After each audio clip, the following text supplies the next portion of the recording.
Everybody, thank you very much for coming along. What we're going to do is sort of talk to you, as you can see, about evidencing impact and outcomes in social care. And I'm going to start just by talking about what is Shared Lives, sort of who Shared Lives Southwest are. Jane's here from Shared Lives Southwest today. Who we are and why we're working together. And if I could just ask, first of all, just from a quick show of hands, people in the audience that are aware of Shared Lives and what Shared Lives is. Okay, so only a handful of you really that are aware. So I'll just give you a little sort of background. So Shared Lives is an organisation or a group of organisations that are looking after vulnerable adults, and those vulnerable adults are living with carers and their families, so as a member of their family. It covers the whole social care spectrum, so dementia, LD, mental health, older adult, and vulnerable parents as well. It can be long-term care, it can be respite care, it can be day services. And Shared Lives Southwest, who Jane is here from, are working with over 500 service users across the Southwest in Devon, Cornwall, Torbay and Plymouth. They've been working with Webformed and Care for IT for 3 years now, so they've been using Care for IT for 3 years as a tool to help them monitor the care and the carers and their service users. And we've been developing features in conjunction with Shared Lives over those 3 years, and the latest phase of what we're building is a tool to monitor outcomes. And Jane's going to talk to you a little bit more about that this morning.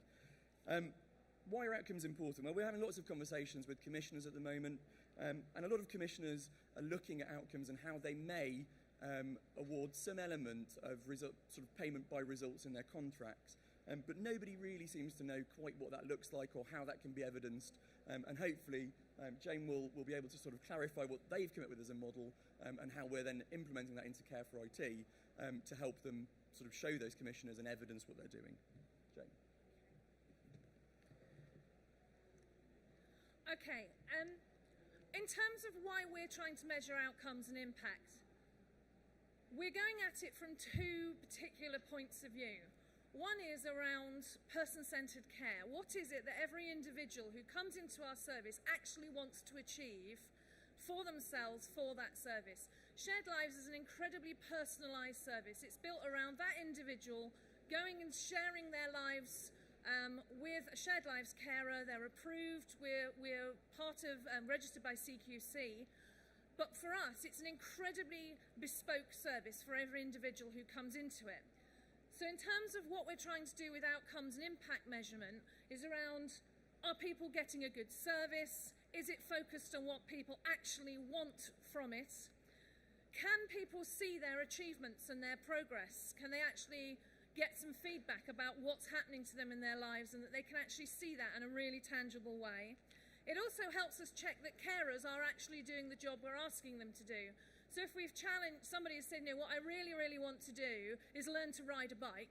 I've always wanted to learn to ride a bike.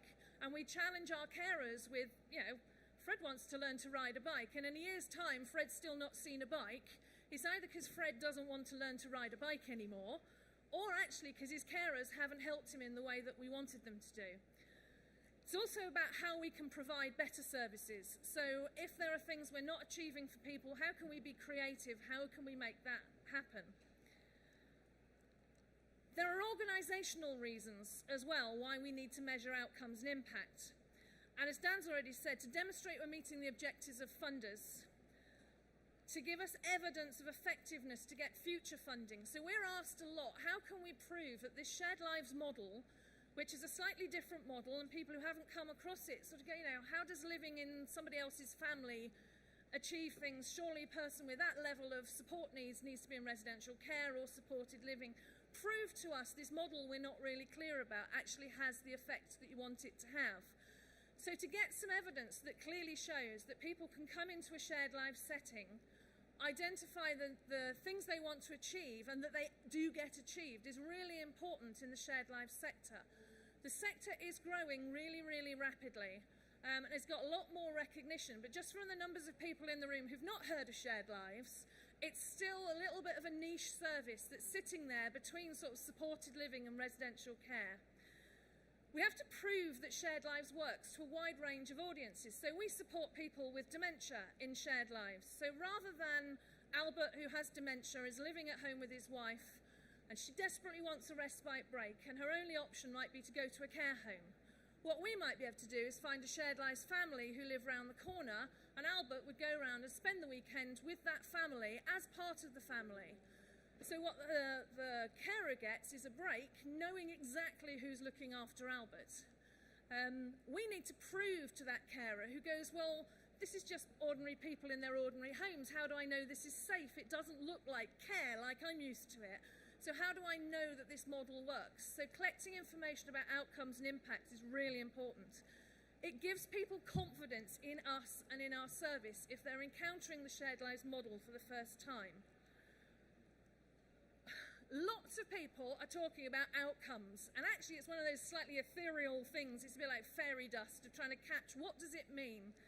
And really what I want to give you an idea of is sort of a really practical way in which we've taken the theory and turned it into reality. There are two sort of approaches going on at the moment that we've just thought about around approaches to outcomes. One is where you get some quality of life type measures that if the service you're getting improves your quality life across a number of criteria, those are outcomes. So you might say that for everybody, creating more social relationships would be a good outcome of a care service. So you would sort of take a baseline of everybody using the service, and if in a year's time they've all got more friends, you could go, yay, we've created some outcomes around social networks. We've tried to take a more individual approach of saying what is important for that one person. So it might be getting in touch with my brother I haven't seen for 10 years, learning to ride a bike and saving up for a holiday. That might be the three things that are really important to that person. And what I want to know is in 12 months' time, has that individual achieved those goals? And have those outcomes for him been achieved? If I can aggregate that up and go of the 500 people I'm supporting, 400 of them achieved all the outcomes they set, I think my service is working. So they're two slightly different approaches. We've worked with the theory of change, and basically this is my quick version.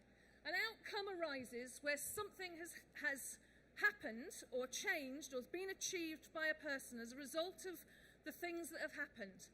The minute I found with my staff, I started talking about inputs, activities, outputs, all of those technical words, they all glazed over.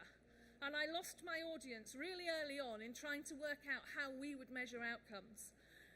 So basically we were saying an outcome arises where something positive has happened for somebody, or actually where something negative has happened for somebody, because of the stuff that you've all been doing. Stuff is one of my favourite words for getting people involved and included in this. Impact happens, so measuring our impact as an organisation. When you add up all the outcomes, all those changes for individuals, and way the world has changed a bit for the better, just like you hoped it would.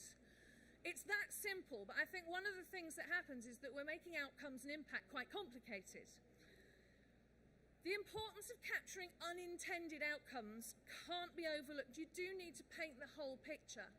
So if you think there are three positive things that you want to happen for somebody in their service, and they all happened, but one really negative thing happened that was a really significant. You can't just go, yeah, we achieved all the outcomes and ignore the negative stuff. So whatever you do need to just look at the planned positive things. That's where we tend to go with outcomes, is what we planned to do that was positive. You need to capture the unplanned positives, things that you had no idea might happen as a result of your service, and then capture that as well. You need to be capturing the planned negatives. You need to think, what could go wrong?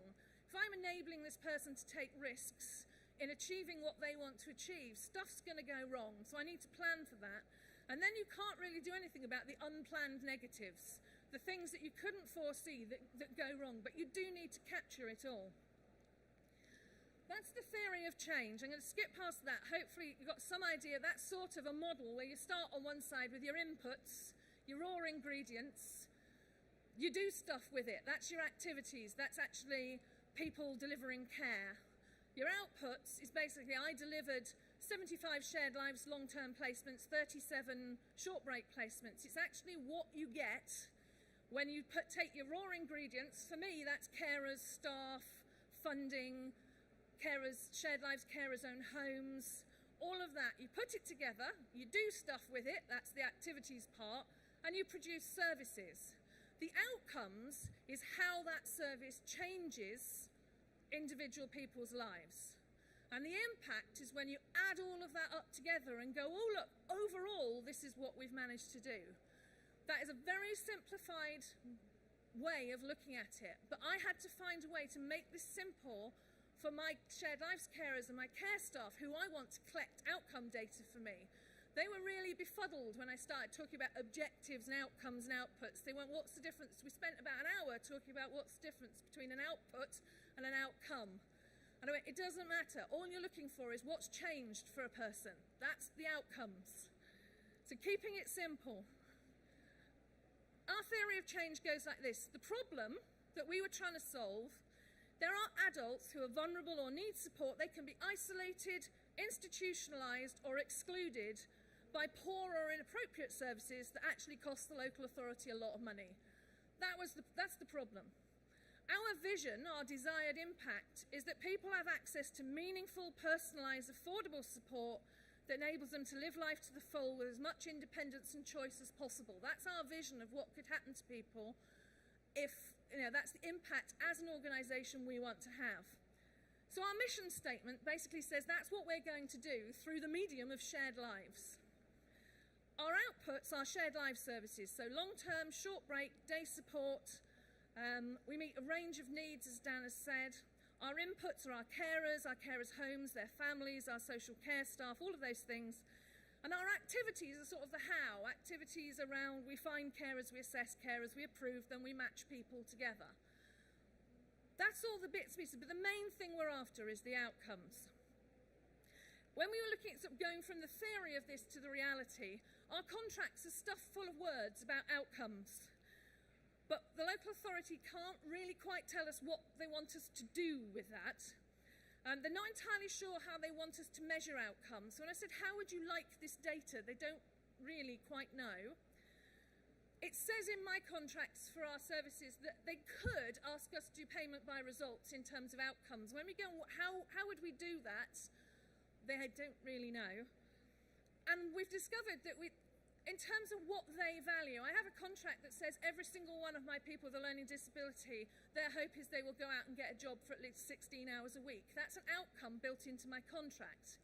If I talk to the 300 people who live in shared lives long term, that isn't a personal outcome that every single one of my people using my service is looking for. And somehow we've got to bridge those things. We know shared lives works. I can anecdotally go to a commissioner and go, Albert has had a fantastic time in shared lives. He really, really wanted to learn to ride a bike, and lo and behold, he has. And the commissioner's probably going to go, that's fabulous, but that's a story. It's not data, it's not evidence. And I'm not entirely sure I'm paying you out the public purse so that Albert can ride a bike. We had a long debate about, Fred wants to buy a PlayStation. Is that an outcome? Well, I'm pretty sure that my commissioning local authorities are not going to see that as an outcome of the service. But for that individual, he wanted to buy a PlayStation so he could game online. He couldn't face going out and making friends in the physical world. He wanted to make online friends, and that was his way of doing it. Buying a PlayStation was his means of increasing his social network, which was absolutely an outcome for him and for my commissioners. But him wanting to buy a PlayStation definitely didn't figure on their reasons why they were funding me. So trying to make this meet in the middle seemed really, really important. These were the key principles that we said were important. It has to be person-centred and personalised. This has to be based on the individual who wants a service and what they want to achieve. It has to be integrated. It's no good if your care staff go around doing something. At the end, they get out their outcomes piece of paper and tick some boxes. If it's not integrated into the way they think and their everyday way of working, it becomes an additional task and something extra they've got to take on board.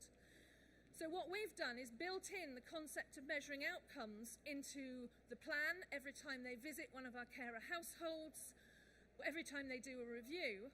We now play outcomes bingo as a training thing. So when you're sitting talking to a carer and they go, no, nothing's really changed this month, nothing really has happened much. No, well, he did actually go and volunteer at Age Concern and they've taken him on in the shop one day a week. I want my staff to go, bingo, heard an outcome. I want them to be able to connect with the fact that actually that was a really positive change for that individual. That's what an outcome looks like. And if they can go back to the plan and go, he said right at the beginning of this service, what I'd like to do is to actually go out to work or do some volunteering, you can then start joining the dots. But the biggest thing we discovered is people weren't tuned in to hearing this. So I can thoroughly recommend Outcomes Bingo as a training tool. It needed to be continuous, that it shouldn't be you set some outcomes and 12 months later you go back and see if they've happened. It needs to be something that happens in all your interactions with the person through the year. Shared Lives carers get visits probably once every couple of months to see how it's going. And we wanted to be sure that our system picked up any information about good things that had happened and it got recorded as outcomes in progress along the way. It needs to be comprehensive. We've created what I can only describe as a smorgasbord of outcomes that are possible within Shared Lives. So if you take the health and well-being category, there's about 12 headings under that. One of them is losing weight. For quite a lot of the people who come into our service who haven't had a very active lifestyle, they might not have lived in a family before, losing weight is quite an important goal. We need to be able to track it, but it's like one of about 90 different things that could happen when you come into Shared Lives. And for everybody, they will pick off that little smorgasbord of things that might be important to them, but we can code them all up. It has to be simple. It may sound complicated already, but we've worked really hard to make this simple. When you're writing your visit report, the drop downs of saying, Fred learnt to ride a bike, he's made great progress, we can now say that it's achieved, as it drops out of the paperwork you're doing automatically just by clicking. It's not a complicated thing where you have to go into a different system and do other things. It's all part of how you would write up your report in the first place. It has to add value, it has to tell us something, it has to produce meaningful data, and it has to be inclusive. Some of the things we've seen around quality of life tools require the person to interact in a verbal way with somebody looking at baseline indicators and going back and asking them 12 months later. That's no good if you've got somebody who's got no verbal communication. You have to find a way that measures progress for people, no matter what that looks like. And for some people, progress is maintenance. Progress is keeping up the things you've already got. There is a bit of a tendency we've felt around outcomes that basically what you want is, what Fred wants to do is learn to ride a bike, go bungee jumping and horse riding, and it has to be something new that people are doing, that you can sort of go, yes, they've achieved that, and we can tick it off. Sometimes outcomes are just about still being able to make a cup of tea for yourself, and that might be the only thing that you're able to track. But if that's the key to somebody recognising that they're still able to do something, that's a really positive bit of information. We had funding from the Cabinet Office through the Impact Readiness Fund. That basically helped us over the last 3 months get buy-in from our care team. We've taken them through a series of workshops of trying to understand what outcomes are, trying to redesign all our forms that we use for our plans and our visits and our reviews, so this is integrated into it. Getting people to see and hear these outcomes of normal conversation, that outcome bingo, rather than being hung up on the process and what is an output and how would I record it, and becoming quite technical. And then the really important thing is that there has to be a behind-the-scenes collection tool, which is where Care for IT database comes in. My care staff would be the first people to go. They're not very technologically minded. We do not take technology into our visits with our carers. Our carers are working from their own homes in a very different style, in a very family-based way. For my workers, who quite often will go and have dinner with the whole family to see how this care arrangement is going, to sit there with a laptop and do their records into some sort of technology is just not going to happen. They come away from that and write it up afterwards, so we've had to work with that. And they don't want to, they won't even turn on Excel very readily. We've had to actually make sure that they're working in their Word documents that they understand, they know how to use, but we can capture all the data from that and transfer it into something that down the line enables me to go, of the 50 people who said that work was really important to them, 47 have now actually achieved something on the outcome around work. And I can tell you what that is, and I can break it down, and eventually I'll get to Albert's story, which is about Albert going to Age Concern and volunteering. For what it's worth, those are our key top-line outcome headings. They're very familiar, they're not going to be new and shocking and scary, but they're very meaningful, and the way they're coded underneath that to shared lives. What we'll get out of this is outcome data for each individual. So for John in a service who picked 5 things that were important to him, I'll be able to track those 5 things. If 3 other really great things happened for John because of the shared life service, I'll also be able to see that. And if instead of losing weight, John's put on 3 stone, which is the opposite of what we wanted to happen, I'll also be able to see that.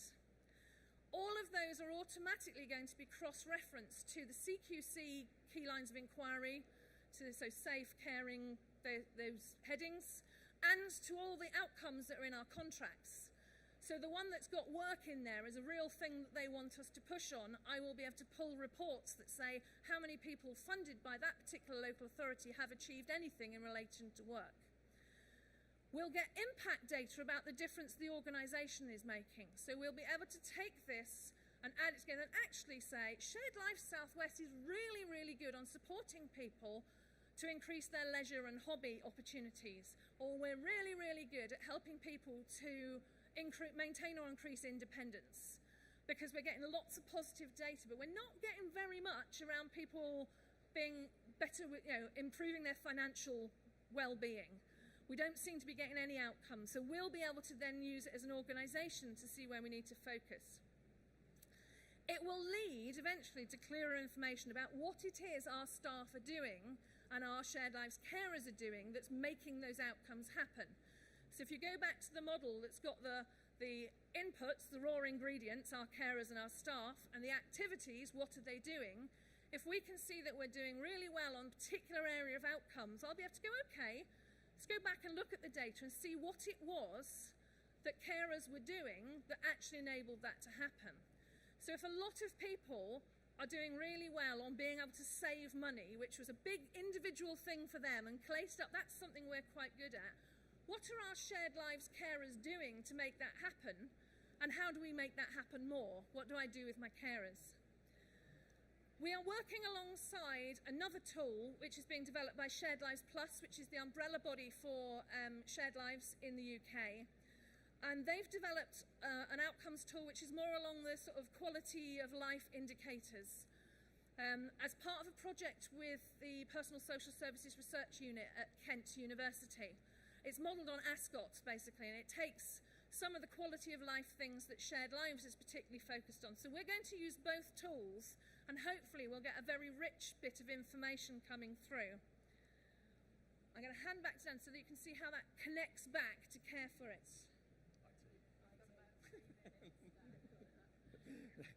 So yeah, as Jane said there, that's the work that they've been doing to develop this outcomes model, and then we've helped them by building this into Care for IT so they can actually capture that information. And what we've done is we've tried to make this very simple, as Jane said, so it's more likely that the carers or the care staff or the social care staff will complete this. So they're visiting a family, or in a home care setting, you're going visiting your service user.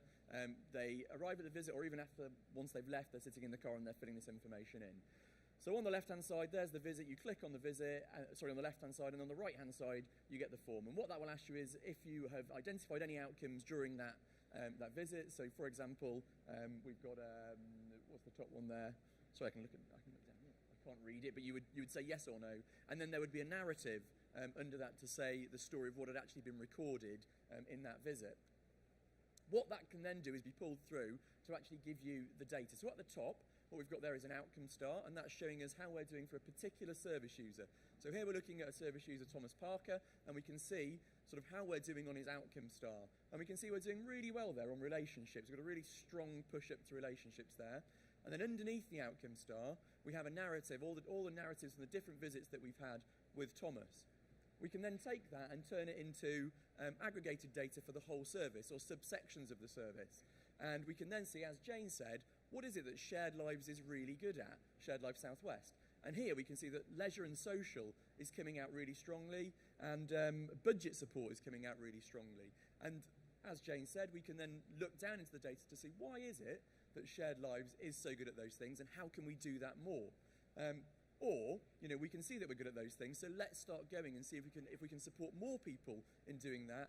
Go to the commissioners and see if you can help with more on the budget support or the leisure and social.